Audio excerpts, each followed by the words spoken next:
Hello student, very good morning. आज हम पढ़ेंगे हमारे बायोलॉजी में बॉटनी पोर्शन का 7th लेसन, जिसका नाम है वाष्पोत्सर्जन या ट्रांसपीरेशन।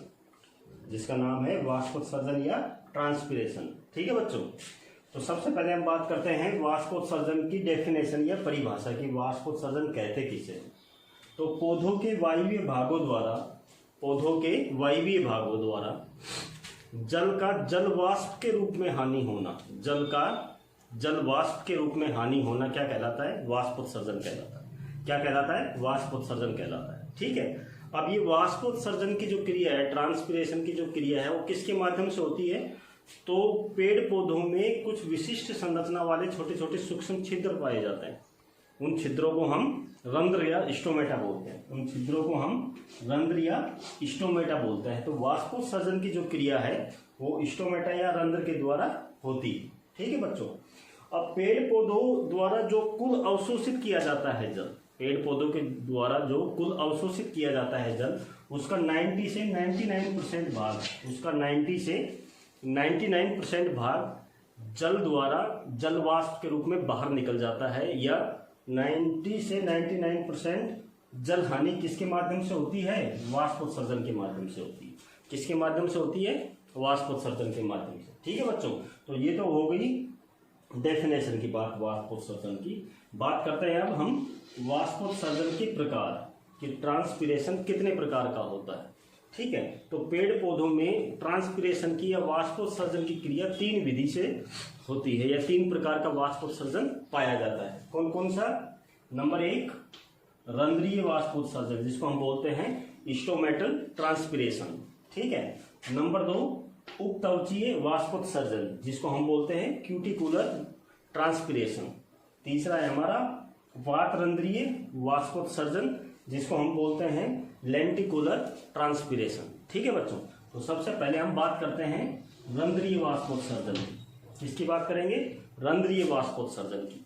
तो बच्चों, आपने 11th क्लास में पढ़ा होगा कि पेड़ पौधों की जो पत्तियां होती हैं, उनकी अधिचर्म पर या एपिडर्मिस पर छोटे छोटे सूक्ष्म छिद्र पाए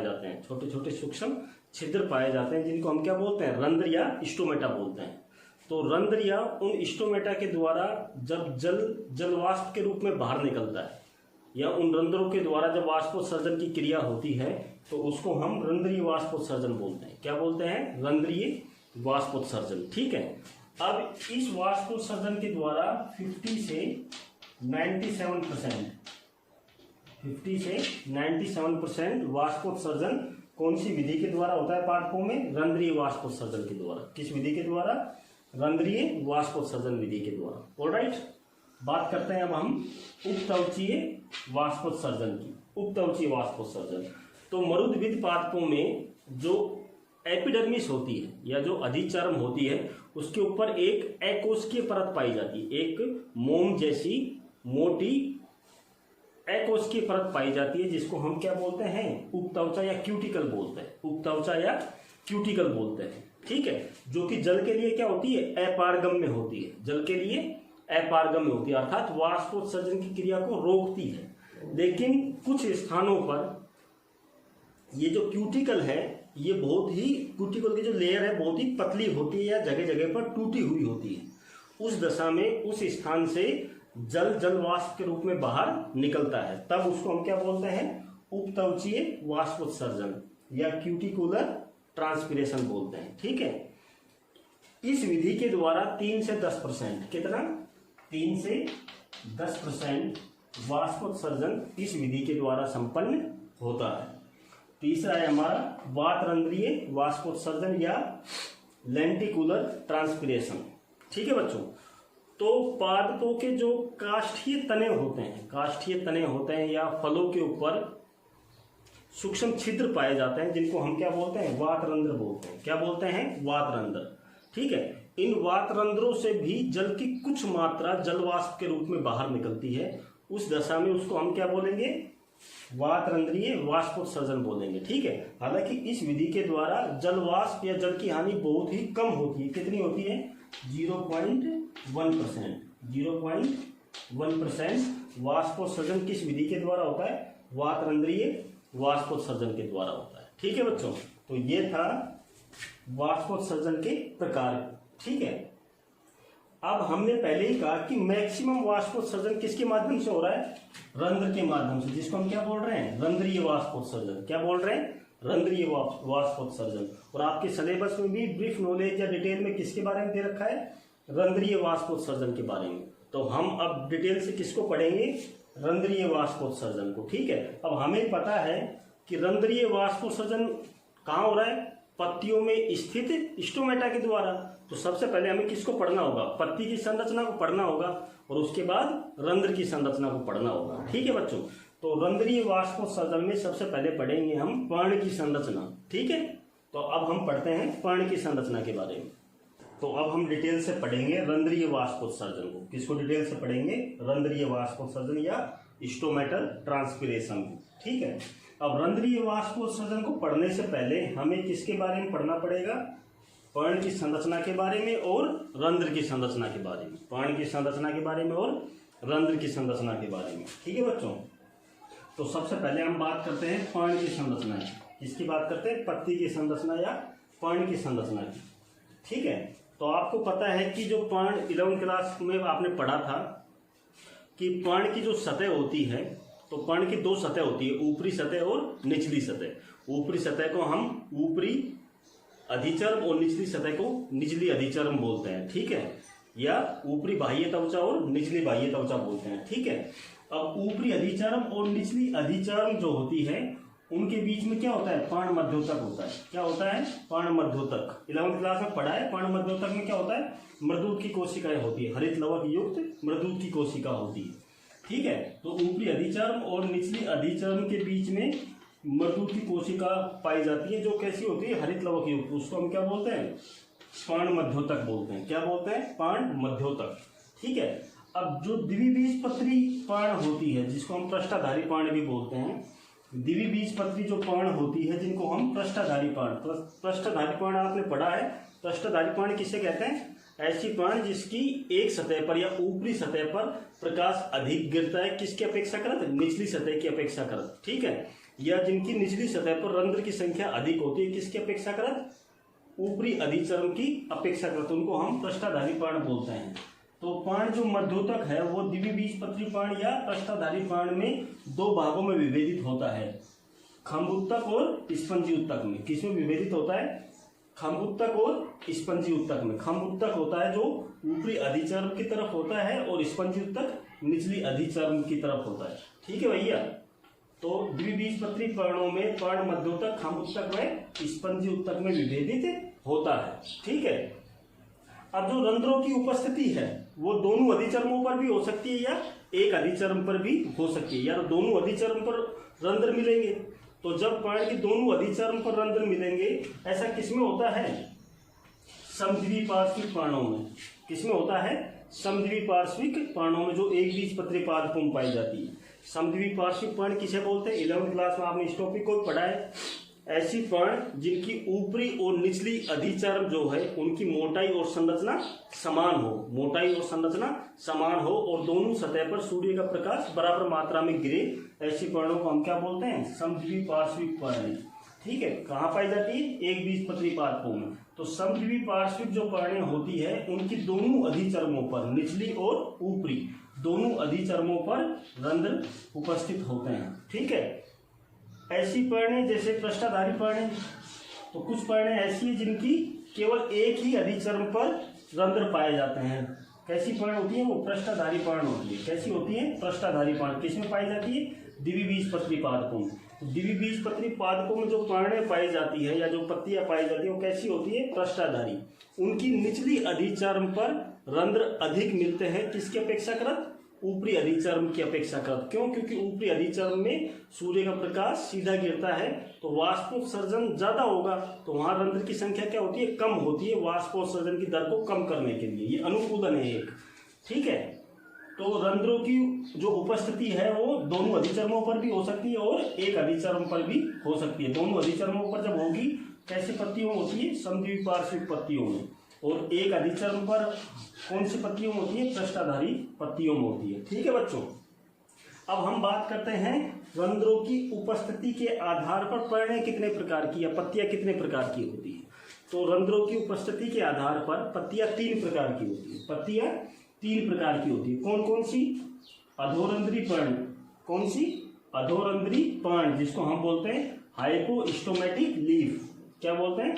हाइपोस्टोमेटिक लीफ, अधोरंध्री पर्ण। दूसरा है उभयरंध्री पर्ण या उभयरंध्री पत्ती, जिसको हम बोलते हैं एम्फीस्टोमेटिक लीफ। एम्फीस्टोमेटिक लीफ, ठीक है बच्चों। तीसरे प्रकार की पर्ण है अधिरंध्री पर्ण, जिसको हम बोलते हैं इपीस्टोमेटिक पर्ण। क्या बोलते हैं? इपीस्टोमेटिक पर्ण या इपोस्टोमेटिक लीफ बोलते हैं। ठीक है बच्चों, तो सबसे पहले पढ़ेंगे हम अधोरंध्री पर्ण के बारे में। अधोरंध्री, अधो का मतलब होता है नीचे, अधो का मतलब होता है नीचे। तो ऐसी पर्णें या ऐसी पत्तियां जिनकी निचली अधिचर्म पर, जिसकी निचली अधिचर्म पर रंध्र पाए जाते हैं, उनको हम अधोरंध्री पर्ण बोलते हैं। क्या बोलते हैं? अधोरंध्री पर्ण बोलते हैं, जिनको हम सेब प्रकार की पर्णें भी बोलते हैं। क्या बोलते हैं? सेब प्रकार की पर्णें। ठीक है, तो सेब हो गया, संतरा हो गया, या अधिकांश द्विबीजपादपों की जो पर्णें हैं वो कैसी पर्णें हैं? अधोरंध्री। कैसी पर्णें हैं? अधोरंध्री, जिसमें निचली अधिचर्म पर रंध्र पाए जाते हैं। ठीक है बच्चों। दूसरा है उभयरंध्री पर्ण। नाम से पता चल रहा है उभय, उभय का मतलब दोनों सतह पर। तो ऐसी पर्णें जिनकी ऊपरी और निचली दोनों सतह पर समान संख्या में रंध्र उपस्थित हो या समान संख्या में रंध्र वितरित हो, तो ऐसी पर्णें क्या कहलाती हैं? उभयरंध्री पर्णें कहलाती है। क्या कहलाती है? उभयरंध्री पर्णें कहलाती हैं। इनको हम जई प्रकार की पर्णें भी बोलते हैं। एग्जाम्पल की अगर हम बात करें तो एग्जाम्पल होगा उभयरंध्री पर्णों का जई, मक्का व अन्य एक बीजपत्री पर्णें। ठीक है बच्चों। तीसरे प्रकार के पर्ण की बात करते हैं अधिरंध्री पर्ण। अधि का मतलब होता है ऊपर। तो ऐसी पर्णें जिनकी ऊपरी अधिचर्म पर रंध्र पाए जाते हैं, तो ऐसी पर्णें क्या कहलाती है? अधिरंध्री पर्णें कहलाती है। क्या कहलाती है? अधिरंध्री पर्णें। ठीक है, इनको हम कुमुदनी प्रकार की पर्णें भी बोलते हैं। एग्जाम्पल की बात करें तो एग्जाम्पल होगा वाटर लिली व अन्य उत्प्लावी जलोद्भिद पादप। अन्य उत्प्लावी जलोद्भिद जो पादप होते हैं, वो ऐसे पादप जो जल में होते हैं और जल की सतह पर जिनकी पत्तियां होती हैं, उनको जलोद्भिद पादप बोलते हैं। तो ऐसे एग्जाम्पल हो गया अधिरंध्री पर्ण का वाटर लिली व अन्य उत्प्लावी जलोद्भिद पादप। ठीक है बच्चों, तो ये था आपका पर्ण की संरचना के बारे में। किसकी संरचना के बारे में? पर्ण की संरचना के बारे में। अब पर्ण के ऊपर क्या पाए जा रहे हैं? सूक्ष्म अनेक रंध्र या छिद्र पाए जा रहे हैं। ठीक है, उन रंध्रों की संरचना के बारे में बात करेंगे। तो अगला टॉपिक आता है हमारा रंध्र की संरचना। तो रंध्र के बारे में हमने पढ़ा है कि पत्तियों पर जो छोटे छोटे छिद्र होते हैं, उन छिद्रों को हम क्या बोलते हैं? रंध्र बोलते हैं। तो पत्तियों के अलावा पादप के अन्य वायवीय भागों जैसे कोमल तना हो गया, फल हो गए, उनके ऊपर भी रंध्र पाए जाते हैं। ठीक है, प्रत्येक रंध्र दो वर्गाकार या किडनी शेप की दो द्वार कोशिकाओं से घिरे होते हैं। तो ये दो क्या हो गई? द्वार कोशिका हो गई। ये दो क्या हो गई? द्वार कोशिका। तो प्रत्येक रंध्र दो वर्गाकार द्वार कोशिकाओं से घिरे हुए होते हैं। ठीक है, या ये कहें कि हम जो रंध्र हैं वो एक अंडाकार छिद्र होता है जो दो द्वार कोशिकाओं से घिरा हुआ होता है। ठीक है बच्चों। अब द्वार कोशिकाओं की जो बाहरी परत होती है, वो पतली होती है। किसकी अपेक्षाकृत? भीतरी परत की अपेक्षाकृत। तो द्वार कोशिका की बाहरी परत पतली होती है और भीतरी परत मोटी होती है। और प्रत्येक द्वार कोशिका केंद्रक युक्त और हरित लवक युक्त होती है। ठीक है, इन द्वार कोशिकाओं के बाहर अधिकांशतः इन द्वार कोशिकाओं के बाहर सहायक कोशिकाएं भी मिलती है। क्या मिलती हैं? सहायक कोशिकाएं किसे बोलोगे आप? तो द्वार कोशिकाओं के अलावा अन्य कोशिका जिनकी संरचना अधिचर्म कोशिकाओं से भिन्न है, या ऐसी अधिचर्मी कोशिका जो सामान्य अधिचर्मी कोशिकाओं से जिसकी संरचना भिन्न है, उनको हम क्या बोलते हैं? सहायक कोशिका। तो कई बार द्वार कोशिकाओं के बाहर की तरफ सहायक कोशिकाएं भी प्रेजेंट होती है या उपस्थित होती हैं। ठीक है। तो छिद्र जो है वो अंडाकार छिद्र होता है जिसको हम रंध्र कहते हैं। रंध्र दो द्वार कोशिकाओं से घिरा हुआ होता है। द्वार कोशिका की बाहर की लेयर या बाहर की परत पतली होती है और भीतरी परत जो कि रंध्र की ओर है वो मोटी होती है। प्रत्येक द्वार कोशिका केंद्रक युक्त व हरित लवक युक्त होती है। आगे बात समझ में। अब देखिए आप कि जब द्वार कोशिकाओं में बाहर से जल आता है, जब द्वार कोशिकाओं में बाहर से जल आता है तो द्वार कोशिका क्या हो जाती है, स्फीत हो जाती है। द्वार कोशिका स्फीत हो जाती है। जब द्वार कोशिका स्फीत हो जाती है तो जो द्वार कोशिका की बाहर की लेयर है, जो बाहर की पतली लेयर है वो बाहर की तरफ खिंचती है। द्वार कोशिका की जो बाहर की लेयर है वो बाहर की तरफ खिंचती है। जब बाहरी लेयर या पतली लेयर जब बाहर की तरफ खिंचती है तो आंतरिक जो मोटी लेयर है वो भी कुछ बाहर की तरफ खिंच जाती है, जिससे रंध्र क्या हो जाता है, खुल जाता है, जिससे रंध्र खुल जाता है। ठीक है बच्चों। इसी तरीके से जब कोशिका द्वार कोशिका सलत होती है, जब द्वार कोशिका सलत होती है या जब द्वार कोशिका अपनी पूर्व स्थिति में आती है, जब द्वार कोशिका जब स्फीत द्वार कोशिका अपनी पूर्व स्थिति में आती है तो जो द्वार कोशिका की भीतरी मोटी परत है, दोनों द्वार कोशिकाओं की भीतरी मोटी परत है वो पास पास आ जाती है। दोनों द्वार कोशिकाओं की सलत अवस्था में या पिचकी हुई अवस्था में द्वार कोशिकाओं की जो भीतरी मोटी परत है वो पास पास आ जाती है। तो पास पास जब आती है तो रंध्र क्या हो जाते हैं, बंद हो जाते हैं। रंध्र क्या हो जाते हैं, बंद हो जाते हैं। ठीक है बच्चों। अब प्रत्येक पत्तियों में जो रंध्र की संख्या है वो 100 से 60,000 प्रति वर्ग सेंटीमीटर तक हो सकती है। पत्ती में रंध्रों की संख्या 100 से 60,000 प्रति वर्ग सेंटीमीटर हो सकती है। ठीक है बच्चों। तो ये थी रंध्र की संरचना। क्या थी, रंध्र की संरचना। ठीक है। अब अगला टॉपिक हम पढ़ेंगे, वो पढ़ेंगे कल। उस टॉपिक रहेगा वो रंध्र गति की क्रिया विधि। रंध्र गति किसे बोल देंगे, रंध्रों के खुलने व बंद होने को रंध्र गति बोलते हैं।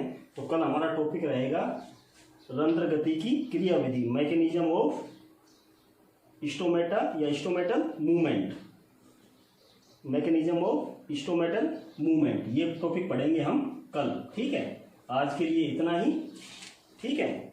घर पे रहिए और सुरक्षित रहिए और डेली पढ़ते रहिए।